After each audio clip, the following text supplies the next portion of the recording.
Salut, je suis J-Man, humoriste de Québec, et aujourd'hui à Du Monde Bien Ordinaire, je reçois Steven Bilodeau qui est retraité des Forces armées canadiennes. Alors Steven vient nous parler des nombreux défis du retour à la vie civile après une très longue carrière militaire. Bonne écoute.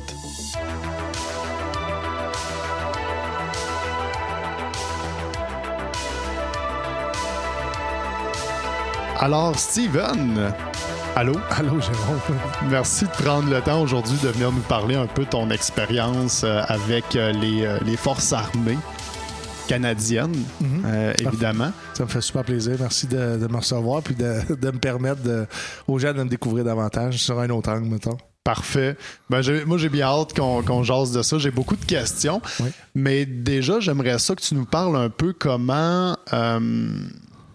C'est quoi ton parcours avec les Forces armées canadiennes? Okay. J'ai joint les Forces armées canadiennes. J'avais autour de 20 ans. Puis à ma défense, je me suis fait prendre avec une publicité à la télévision. Je ne sais pas si tu t'en rappelles.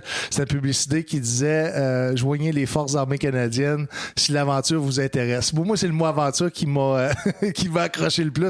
Mais j'avais envie de découvrir le monde. Hein. Il promettait beaucoup de voyages. Il promettait aussi de l'action. Et c'est ce que j'aime beaucoup.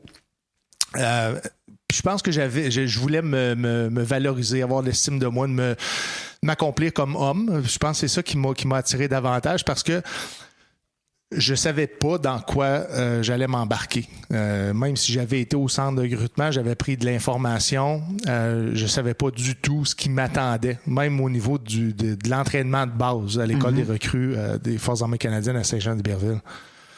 Donc, je sais pas si j'ai répondu à la question, mais c'est vers l'âge de 20 ans que j'ai fait une réorientation de carrière parce que je travaillais comme technicien en service de garde en milieu scolaire à l'école Anne Hébert.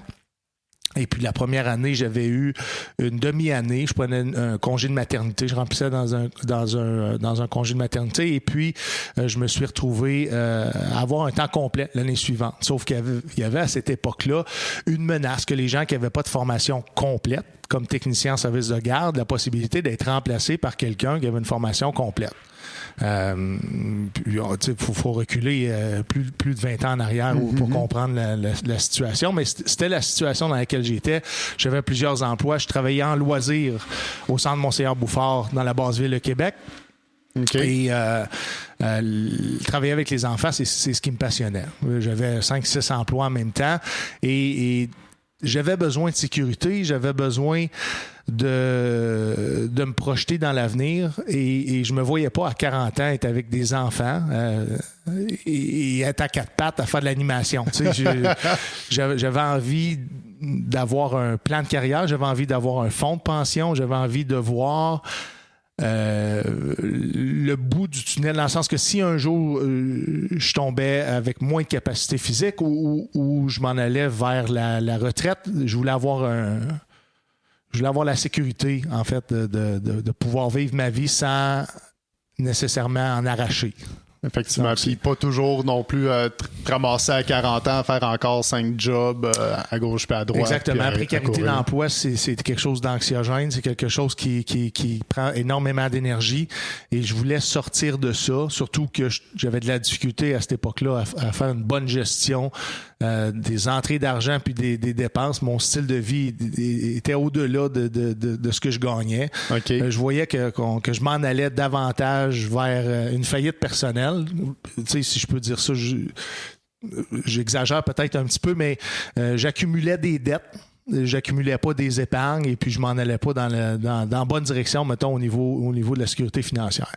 Fait que ça a été une décision que j'ai prise, même si j'étais jeune, j'avais cette conscience-là de probablement à cause de ma famille qui certaines personnes avec la maladie ou avec en vieillissant avaient de la difficulté à peut-être maintenir un emploi ou d'avoir les capacités d'emploi et ça apporte plein de difficultés là, quand tu viens à être en perte de capacité ou à vieillir, puis avoir des besoins qui sont plus onéreux. On va juste dire ça comme ça. Ouais, puis toi, dans les forces armées, tu as vu le potentiel de, premièrement, comme tu dis, vivre de l'aventure, avoir de l'action, puis aussi d'avoir quelque chose de plus stable, un emploi plus sécuritaire. Oui. Exactement. Stabilité, j'avais besoin de beaucoup de sécurité. J'ai perdu ma mère, j'avais 8 ans. Donc, la sécurité, pour moi, c'est quelque chose d'important. Et de joindre, je pense aussi, une famille. Hein? OK. J'avais une famille. J'ai une famille, mais c'est... mon père travaillait beaucoup et était pas absent comme on peut le penser, mais il était moins présent. Donc j'avais besoin aussi de me joindre à une famille. Je pense d'appartenir à une famille, de me sentir valorisé. Porter un uniforme, pour moi, c'était aussi un signe de respect. Je croyais fondamentalement à servir mon pays, à faire les bonnes choses, sans même savoir dans quoi je m'embarquais réellement. Et je l'ai découvert assez vite. Tu l'as découvert. Dans quoi tu t'es embarqué? Dans quoi je me suis embarqué. Et puis je me souviens, à l'école des recrues, les 4 premières semaines ont été extrêmement difficiles. Puis le nombre de fois que j'ai pensé abandonner, je suis pas capable de les compter sur mes 2 mains. Tu sais. Puis j'ai frappé un mentor, tu sais, dans mes recrues qui était à ce moment-là je pense que c'était mon commandant de peloton. Un peloton, pour les auditeurs, là, c'est une trentaine de personnes. Et ce commandant-là fait office de chef de famille. Donc, lui, il voyait mes difficultés puis ma volonté à vouloir abandonner, quitter, signer ma release pour retourner chez moi, proche de ma blonde que j'avais à l'époque, qui était très importante dans ma vie. Et cette personne-là m'a expliqué que les difficultés que j'éprouvais, plusieurs personnes les avaient déjà vécues avant moi, dont lui-même. Tu sais, m'a fait un beau témoignage, puis il avait dit de voir l'école des recrues comme une pièce de théâtre. En fait, je passais au travers des difficultés qui avaient un non-sens. Tu sais, lorsque tu donnes ton 100%, tu fais ton maximum pour performer et tu perçois que tu rencontres jamais les objectifs où tu te fais dire que t'es un pas bon. Mm-hmm. Ça joue sur ton moral. Puis si tu n'as pas beaucoup de confiance en toi, c'est encore plus difficile. Je pense que j'avais de la confiance en moi, mais la confiance d'un jeune homme de 20 ans. Et c'est les raisons pour lesquelles je souhaitais abandonner. J'étais probablement pas assez confiant en moi. Et la fuite, probablement, était plus envisageable que de comment on pourrait dire ça en français, hanging there, juste de faire face, de faire face à l'adversité. Exactement. Et puis m'expliquer que l'adversité dans laquelle je faisais face était écrit. C'était un script, en fait. Là. Les instructeurs devaient puis là, je vais essayer de l'expliquer comme ça, sans mettre la faute sur l'institution, là, devait nous briser pour mieux nous reconstruire, éventuellement, de faire face à des situations qui allaient être chaotiques, ou est-ce qu'on allait quand même persévérer. Je suis pas sûr que c'est la bonne approche psychologique. Ce que je comprends, c'est que eux, ils font le choix, ils prennent la décision de te confronter à tes limites personnelles, à tes angoisses et tout ça pour que tu en prennes conscience puis que tu apprennes à faire face finalement à tes peurs puis à la peur en général. Parce que tu veux pas qu'un soldat rendu sur le champ de bataille se sauve en courant. Tu veux qu'il fasse face à ses ce que tu expliques est tout à fait vrai. Et c'était ma perception de ce qui m'avait été expliqué.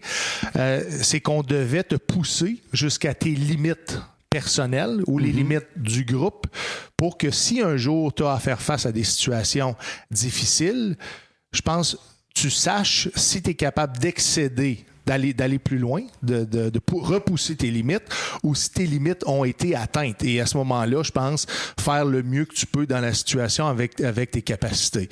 À mon avis.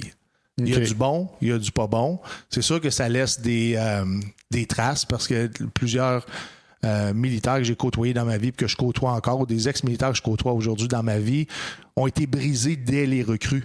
Et souvent, les dommages qui ont été faits, c'est souvent avec de l'harcèlement répété. De te faire dire à tous les jours que ce que tu fais, c'est pas suffisant, c'est pas bon. que tu n'as pas les capacités, que tu n'as pas les habiletés et que tu ne réussiras pas, je pense de façon répétée peut laisser des traces qui vont te suivre. Puis ça, souvent, c'est ignoré. Souvent, ce qu'on va reconnaître, c'est des blessures qui vont être liées à des événements traumatiques, souvent reliés à des déploiements. Mais il y a aussi, je pense, des traces qui sont laissées dès l'entrée au recrue, justement de par une forme d'harcèlement répété. Et là, je vais faire abstraction à ce que toutes les femmes peuvent, ou certaines d'entre elles peuvent avoir vécu durant plusieurs années où il n'y avait pas une forme de respect, je pense, pour la femme qui a servi dans les Forces armées canadiennes. Je ne rentrais pas là-dedans, mais tu comprends ce que je veux dire. Oui, je pense que c'est clair avec tout ce qu'on entend. Il y en a qui ont rencontré des... c'est même pas des défis, là, des atrocités qui n'auraient pas dû être. Donc, c'était juste une... Puis en même temps, c'est déjà assez difficile de te préparer pour aller à la guerre, pour aller sur un champ de bataille puis vivre les atrocités que tu peux potentiellement les vivre là-bas. Je pense que tu n'as pas besoin d'en vivre aussi pendant ta formation. Puis, Encore une fois, je crois réellement la bonne intention de l'institution quand il disait qu'il voulait briser quelqu'un pour mieux le reconstruire, puis le reconstruire. Puis je me demande là-dedans s'il n'y avait pas consciemment, puis il faudrait s'adresser aux psychiatres ou aux psychologues qui étaient en arrière de mettons, Clétante qui donnait de la formation, à savoir si il n'y avait pas une réelle volonté. Puis là, je dis ça de façon hypothétique et c'est moi personnellement, Stephen Bilodeau, qui dit ça. S'il n'y avait pas une réelle volonté d'avoir une déconnexion émotionnelle partielle ou complète, là, ça dépend de l'être humain, au recrue, justement pour être capable de faire face à éventuellement des situations qui pourraient être d'ordre traumatique. Je me demande s'il y avait pas, c'était pas connu de par l'entraînement qui était donné aux soldats. Encore une fois, on n'aura jamais la réponse. Effectivement.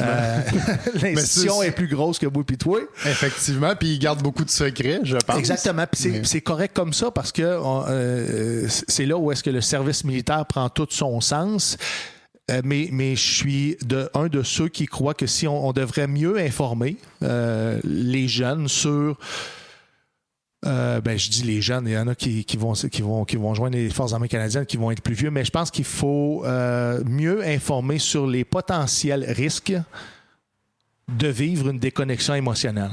Parce que dans mon cas, c'est je pense, qui a été le prix le plus cher à payer, cette déconnexion émotionnelle-là, parce que même après avoir passé au travers de la psychothérapie pour des blessures de stress opérationnel, ce qui est le plus difficile, c'est se reconnecter à ses émotions. Et c'est très abstrait. Un coup, tu désensibilises les événements qui ont été difficiles. Cette reconnexion-là émotionnelle, c'est tout un challenge, c'est tout un défi. Et c'est ce qui est discuté le moins quand on parle de blessures de stress opérationnel ou de syndrome post-traumatique. Mm-hmm. C'est le prix que j'ai payé le plus cher. De te déconnecter de tes émotions. D'être déconnecté de mes émotions. Et c'est difficile de faire aussi la part des choses. La déconnexion émotionnelle, en partie, est-ce qu'elle appartient à un événement, plusieurs événements? Est-ce que l'entraînement ou l'endoctrinement dans la formation contribue à cette déconnexion émotionnelle-là? Mais définitivement, il y a un impact sur les relations humaines. Tes relations interpersonnelles, tes relations amoureuses, ça joue un rôle.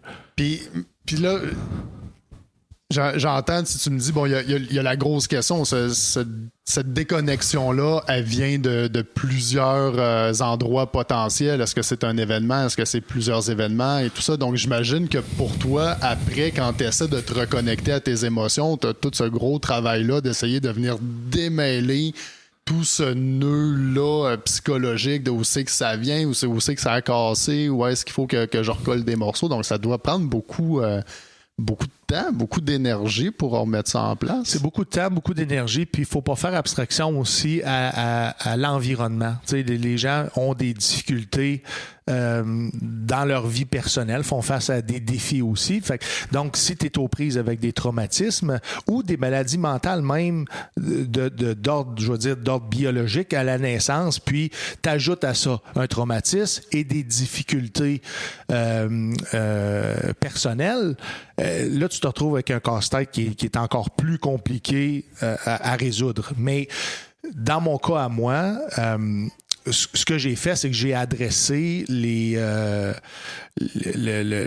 qui était le plus sensible. Bon, puis là, je vais commencer à te parler de cauchemars. Ben, quand tu commences à faire des cauchemars, si tu te rappelles de tes terreurs nocturnes ou des événements qui font partie à la répétition de ces cauchemars-là, c'est eux, je pense, qu'il faut que tu adresses en premier. Donc, c'est ce que j'ai fait en psychothérapie. Je suis allé adresser, je dirais pas mes squelettes dans le placard, mais ce qui était le plus envahissant. Puis le sommeil est un des piliers les plus importants en rétablissement. Donc, si tu avances comme ça, puis tu prends un morceau à la fois, puis tu travailles bien, puis tu as l'intention de désensibiliser ces événements-là au lieu de juste les éviter, ben tu apprends à vivre davantage avec parce qu'ils disparaissent jamais, en fait. Hein? Tu vas toujours vivre avec, mais ils peuvent être beaucoup moins envahissants et combinés avec de la médication peuvent complètement disparaître. Puis encore là, t'es pas à l'abri à ce que ces événements-là ou ces cauchemars-là reviennent dans ta vie pour une raison ou pour une autre. Donc, c'est d'être vigilant, c'est d'être capable d'avoir un minimum d'introspection, d'être ouvert d'esprit, puis de vouloir tendre la main au service de santé mentale pour passer au travers des outils qui existent de sensibilisation. Puis il y a plusieurs formes de psychothérapie, là. On ne commencera pas à les énumérer, mais c'est pas parce que quelqu'un a tenté l'expérience de désensibiliser des événements traumatiques avec une forme de thérapie qu'il n'y en a pas d'autres formes qui pourraient être plus adéquates, qui pourraient marcher davantage de ce qui existe là dans... Oui, puis il y a plusieurs formes de thérapie, puis il y a plusieurs thérapeutes aussi, donc c'est de trouver quelqu'un avec qui ça marche, avec qui ça clique. Oui. Mais ce que j'entends surtout, c'est que t'es pas resté tout seul avec ça. T'es allé chercher de l'aide. Oui. Puis on peut pas sortir de ça tout seul, là. On ne peut pas. Je pense que pour tout changement, incluant quelqu'un qui souhaite arrêter de fumer, il faut que le changement vienne de toi. Ça ne peut pas venir de l'extérieur. Il faut que tu aies une volonté intrinsèque à, du jour au lendemain, améliorer ta qualité de vie. Je pense la fuite est une solution. Tu peux fuir, mais tu vas fuir toute ta vie. Et toute ta vie, si tu es en fuite, puis prends l'exemple d'un prisonnier qui sauverait d'une prison. S'il est en fuite toute sa vie, il va souffrir toute sa vie de fuir. Donc, c'est la même chose, sauf que là, tu es pris dans ton corps. Donc, définitivement, il faut que ça parte d'une volonté intrinsèque de vouloir aller mieux. Puis de faire confiance. Puis pour toi, personnellement, c'est quoi qui t'a amené le déclenchement de dire « Hey, là, il faut que j'aille chercher de l'aide. Là, je veux aller mieux, je veux me reprendre. » C'est drôle que tu me dises ça parce que je suis quand même quelqu'un qui est beaucoup dans son corps. Donc, je savais que j'avais des difficultés. Tu peux pas faire abstraction aux terreurs nocturnes puis aux cauchemars. Effectivement. N'importe qui en a eu peut en témoigner. Exactement. Donc, à partir de là, je savais très bien soit que j'avais une blessure de stress opérationnel, soit je souffrais d'un syndrome post-traumatique. Et à ce moment-là, j'étais avec les forces spéciales. Okay. Et on savait clairement que j'avais un diagnostic qui était dormant. Okay. Mais j'étais très, très, très fonctionnel parce que tu peux être fonctionnel avec des blessures. Donc, j'étais fonctionnel, puis il n'y avait pas encore eu le déclencheur qui fait que là, tu bascules de fonctionnel à plus fonctionnel. Donc, j'ai pas attendu de ne pas être plus fonctionnel pour demander des soins et des services. Donc, j'étais conscient que j'avais des difficultés. Je savais un jour je devais avoir une dernière mission, c'était celle-là, d'adresser ces situations-là qui appartenaient à... Puis c'était pas important à quoi ça appartenait, en fait. C'est qu'il fallait que j'adresse les signes et symptômes pour éventuellement avoir une meilleure qualité de vie puis de passer à une deuxième carrière de façon équilibrée. Parce que autour de nous, on en a tous qui sont déséquilibrés, qui choisissent l'évitement, qui ne font pas confiance, qui n'ont pas la volonté non plus de se... Parce que, en fait, dans le processus, il faut que tu sois capable d'une certaine vulnérabilité. Et si tu n'es pas capable d'une certaine vulnérabilité et de faire confiance, ben c'est sûr que l'évitement va être un choix facile. Évitement plus consommation, dépendance. Ouais. J'avais pas envie d'aller là. J'avais pas envie. Je n'avais vu trop. Choisir la dépendance, choisir le suicide. Et je voulais pas ça non plus pour le monde autour de moi. Tu sais, parce qu'à un moment donné, si tu penses un peu aux autres, oui, toi, tu souffres, mais les autres autour de toi souffrent aussi, de par tes choix. Fait que je pense qu'il faut se relayer à un autre niveau. Il faut penser aux autres, je pense, avant soi. Puis, c'était la dernière mission, tu sais, c'est la dernière mission que je voulais faire. Je voulais pas juste le faire pour moi. C'est moi qui je l'ai fait pour moi, à moi de moi, là, mais je voulais le faire pour les autres, pour être agréable pour les autres, pour être équilibré. Puis de sortir aussi de la stigmatisation qu'on fait des militaires qui, une fois ont servi, ont beaucoup de difficultés et ne semblent pas être capables de réintégrer la vie civile. Je voulais pas être ça. OK. Je voulais être peut-être même que je voulais être un exemple un exemple pour les autres. Peut-être dans le fond, j'avais aussi ce désir. Tu me fais travailler. Tu voulais être une lueur d'espoir pour les gens qui sortent des forces armées. Je voulais peut-être me valoriser là-dedans. Puis... Je voulais peut-être aller chercher l'estime de moi. Je me fais travailler à matin. Excellent, ça. Mais au bout du compte, c'est juste super positif. Puis... quand tu étais dans les... à ce moment-là, quand tu as eu cette prise de conscience-là, que tu t'en allais là, vers la déchéance, puis que tu avais un choix à faire. Est-ce que je me reprends en main ou est-ce que je me laisse aller? Si je comprends bien, tu étais encore dans les forces armées à ce moment-là. Tu étais dans les forces spéciales. Je servais et j'étais fonctionnel. Okay. J'étais fonctionnel et performant. Parce qu'il y a plusieurs signes et symptômes des blessures de stress opérationnel ou de PTSD qui sont... à un certain point, un avantage, comme l'hypervigilance. Mm-hmm. Si tu es en hypervigilance constante et tu es capable de maintenir, tu es capable d'être fonctionnel, d'avoir l'énergie pour gérer tout ça, ça peut être un certain avantage. Par contre, tu peux pas toffer ça pendant une longue période de temps parce qu'il y a un impact. C'est comme si tu prends une voiture, tu montes le idle de la voiture, tu vas avoir une performance, mais à un moment donné, ta voiture va être usée beaucoup plus rapidement. Puis tu vas avoir beaucoup moins d'essence. Donc, quand tu es conscient de ça, tu en prends connaissance, tu te dis un jour, il faut que ça cesse.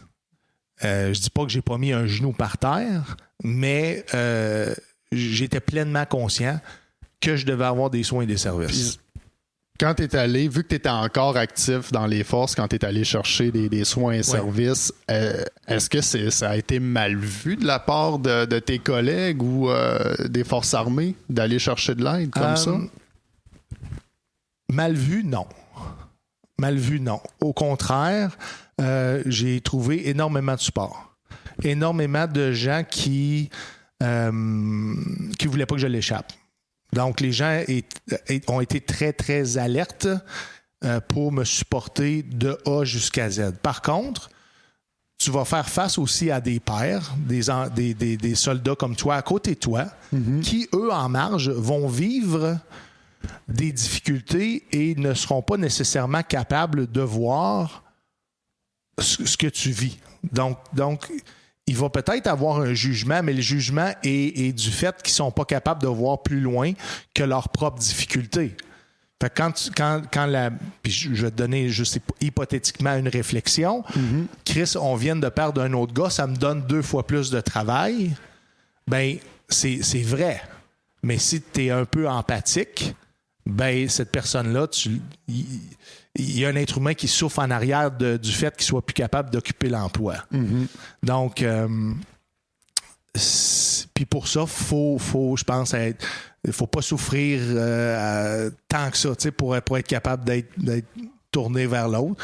Mais les services puis les soins de santé dans les forces canadiennes sont juste extraordinaires. OK. Extraordinaires. Et puis sont sont multipliés. Si tu as la volonté de prendre tous les services, tu vas réaliser que tu n'as pas assez de journée dans une semaine pour prendre tous les services. Il y a trop d'aide. Il faut une réelle volonté de vouloir s'en sortir. Et puis quand tu prends tous les outils, encore là, il faut respecter ses limites parce que lorsqu'on fait du travail de psychothérapie, ça va demander beaucoup de... Tu vas jouer dans les émotions, ça va demander beaucoup d'énergie, ça va te demander un équilibre. C'est très tu vas exigeant. peut-être aussi tomber dans des dépendances pour geler cette douleur-là qui est plus intense lors de la psychothérapie. Ça va déséquilibrer, mais de toute évidence, tu vas en tirer des bénéfices plus tard. Puis ça, si tu étais informé adéquatement de ça, ça vaut la peine de l'essayer. Ouais, tout à fait. Puis tu perds rien. Tu n'as rien à perdre au final. Tu n'as rien à perdre quand tu sais que tu t'en vas dans le mur ou que tu es dans le mur. C'est ça. Ou que tu es dans le sous-sol chez vous à te sauver puis à consommer. Puis là, tu as quitté les forces armées à quel âge? J'ai quitté les forces armées après 20 ans de service, pratiquement jour pour jour. OK. Ouais. OK, fait que t'es sorti là... Je suis sorti en mars 2019. OK, wow. Ouais. Fait que ça a été vraiment une carrière. Là, ça a été une carrière. Puis j'étais privilégié aussi d'avoir signé un contrat de 20 ans. J'ai été privilégié d'être pris en charge aussi par les anciens combattants. J'ai été privilégié de trouver des gens sur mon chemin qui me donnaient tous les outils pour transitionner de la vie militaire à la vie civile. J'avais un plan dans ma transition puis dans mon rétablissement. Puis consciemment, je savais que je devais continuer à avoir l'estime de moi, de me valoriser. Fait que c'est là où est-ce que l'humour est entré dans les projets. Puis étant donné que c'est un art qui est praticable quand tu veux, où tu veux et combien de temps que tu le veux, c'était clairement indiqué comme une façon de transitionner. Puis c'était éphémère, pas éphémère, mais c'était tôt pour dire que j'allais faire une deuxième carrière en humour. Mais j'aspirais à faire de l'humour une fois cette vie-là militaire mise de côté et retrouver un équilibre là, dans ma vie personnelle. Dirais-tu que de retrouver cet équilibre-là dans ta vie personnelle en faisant la transition de la vie militaire à la vie civile, ça a été le plus gros défi? Ou il y a d'autres choses que tu as trouvé qui étaient encore un plus grand défi dans cette transition-là? Le plus grand défi pour moi, c'est celui de constamment être capable de rencontrer les besoins. Je sais l'expliquer comme il faut. J'ai un besoin de me mettre en danger. J'ai un besoin de vivre des sensations fortes, besoin d'adrénaline. Et le choix de faire de la scène rencontrait aussi ces besoins-là qui devaient être comblés. Souvent, puis là, je vais parler pour moi. Les gens vont... Je voulais choisir quelque chose d'enivrant. Je voulais choisir quelque chose, j'allais vivre des sensations fortes au lieu de me diriger vers une dépendance, X, Y ou Z. Donc, je voyais dans les arts de la scène cette possibilité-là de vivre les émotions sans avoir un comportement qui était pas bienveillant.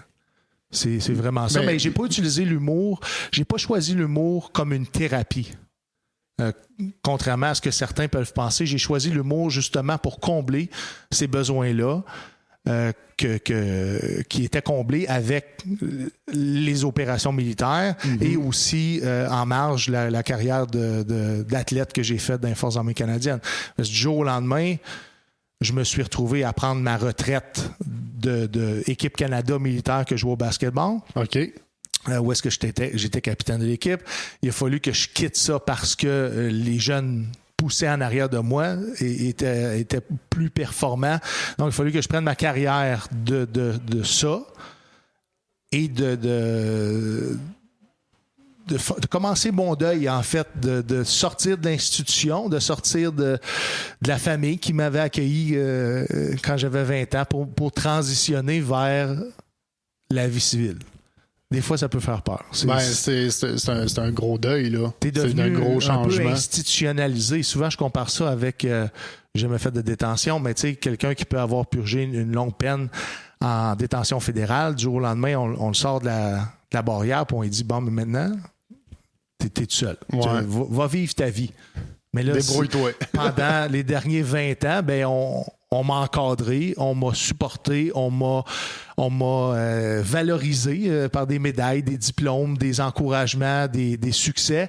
Puis là, du jour au lendemain, tu me dis, tout ce que tu as vécu, là, ben, tu le vivras pas, mais va te partir une nouvelle vie.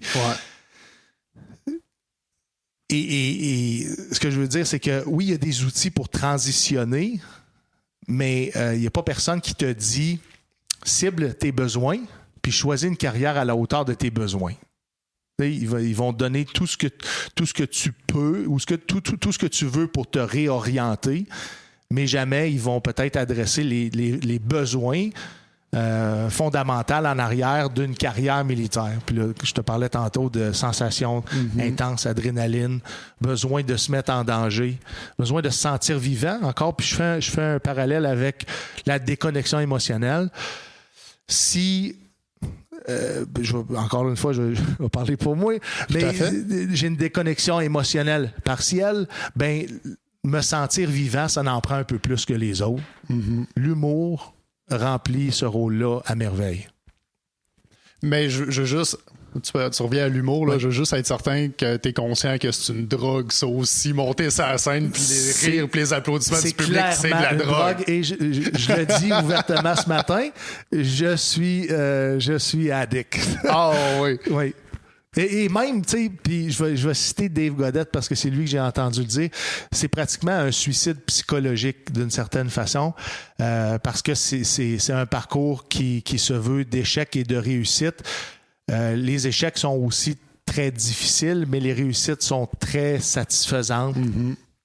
Donc, d'une performance à l'autre, d'un projet à l'autre, ben, tu vas vivre des montagnes russes d'émotions. Est-ce que ça rencontre mes besoins? Je pense que oui.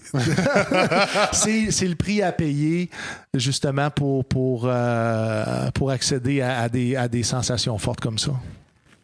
Tout à fait. Oui. Je trouve ça super intéressant ce que tu amènes, les réflexions. Puis la question aussi de la transition avec la vie civile, là, tout ça, je trouve ça vraiment intéressant. Puis j'aimerais ça savoir, mettons là, que quelqu'un qui va sortir des forces armées dans les prochaines semaines, là, prochains mois, pour aller à la vie civile, ce serait quoi les 3 conseils que tu donnerais à cette personne-là pour faciliter sa transition de la vie militaire à la vie civile? Je vais dire ceci. Une carrière militaire, c'est très physique et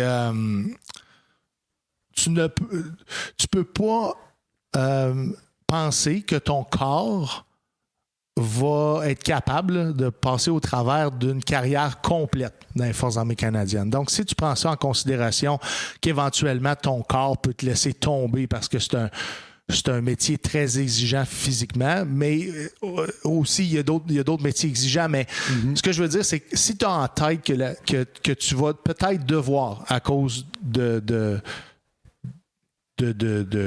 lacunes physiques, on va dire ça comme ça, transitionner éventuellement, tu te mets en mode que tu ne t'assois pas sur ça pour le reste de ta vie.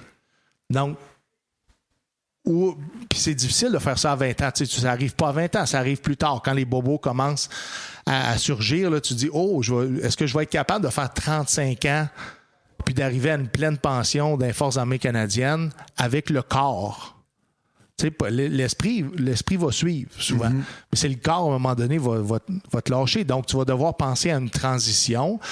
Encore une fois, les services que les Forces armées canadiennes donnent à tous les gens qui sont en transition, que ce soit une sortie médicale ou une sortie de façon traditionnelle des Forces armées canadiennes, vont avoir tous les outils pour aider les membres à se repositionner dans le monde du travail, dans le milieu du travail. Et ils ont tous les outils. Même, puis j'espère que je ne fâcherai pas personne, mais les militaires ont une priorité dans l'employabilité dans la fonction publique. Okay. Donc, sous certaines conditions, pour un certain temps, ont une forme de priorité. Donc, on donne la possibilité aux militaires de se réorienter comme fonctionnaire, ou est-ce que tu vas avoir la possibilité d'occuper un poste moins exigeant physiquement. Mm-hmm. Ou en prenant en considération tes limitations physiques ou psychologiques.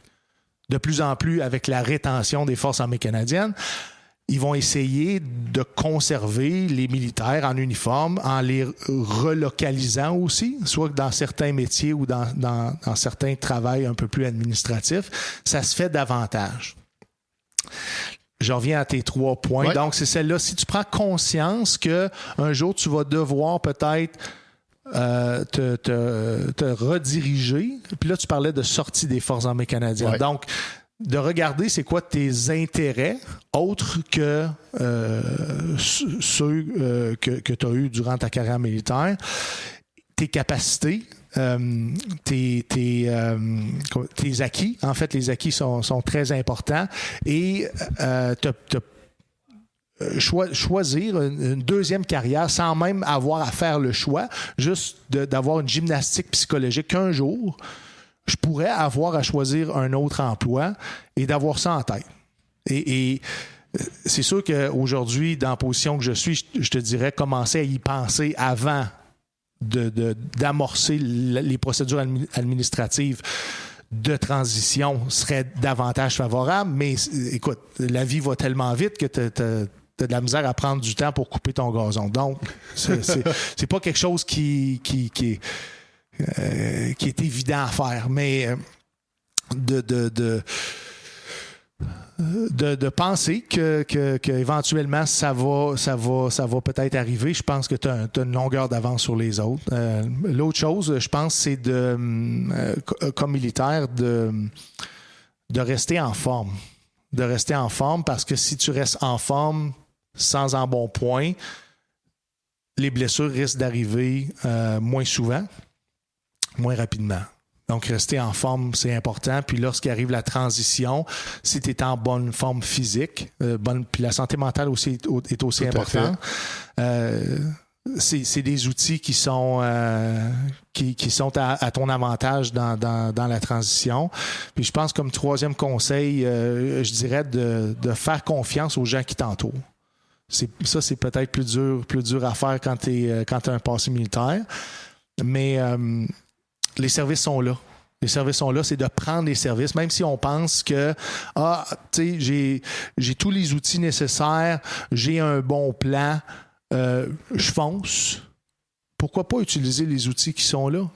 Puis un des outils qui existe, c'est celui de prendre toutes ces compétences et les transférer sur un curriculum vitae, tu sais, de faire son curriculum vitae pour aller éventuellement faire une demande d'emploi ou pour faire des demandes d'emploi, en fait, là, parce que même dans la transition, si tu as un emploi ou tu t'en vas comme travailleur autonome, tu as ta propre entreprise, ça ne veut pas dire qu'éventuellement, tu ne voudras pas devenir salarié. Mm-hmm. Le curriculum vitae, c'est un des services qui offre dans la transition, mais il y en a plein d'autres. J'ai juste nommé celui-là, mais c'est de prendre les services qui sont offerts avant la journée où tu remets ta